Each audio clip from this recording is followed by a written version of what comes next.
কোরআনের মধ্যে 5টা শক্তিশালী পিলার। কয়টা? কয়টা? 5টা। 1 নাম্বার কি? মুখস্থ থাকতে হবে। 1 নাম্বার কি? সততার শক্তি। 2 নাম্বার সত্য জ্ঞানের শক্তি। 3 নাম্বার যুক্তি প্রমাণের শক্তি। 4 নাম্বার আল্লাহর শক্তি। 5 নাম্বার উপস্থাপনকারী নবী মুহাম্মদুর রাসূলুল্লাহ সাল্লাল্লাহু আলাইহি ওয়াসাল্লামের সৌন্দর্যের শক্তি। সুবহানাল্লাহ। আল্লাহ রাসূল কোরআন উপস্থাপন করেছেন, পৃথিবীবাসী আপত্তি করতে পারে না,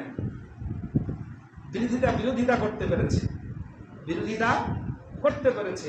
আজও কোরআনুল কারীমের আইনের কথা বললে তারা কোরআনের আইনটাকে মিথ্যা সাব্যস্ত করতে পারে না। কথা শুনতেছেন? কোরআনের আইন যে মিথ্যা এ কথা বলে দিতে পারে না। কোরআন চলবে না, কোরআনের আইন চলবে না, কোরআনের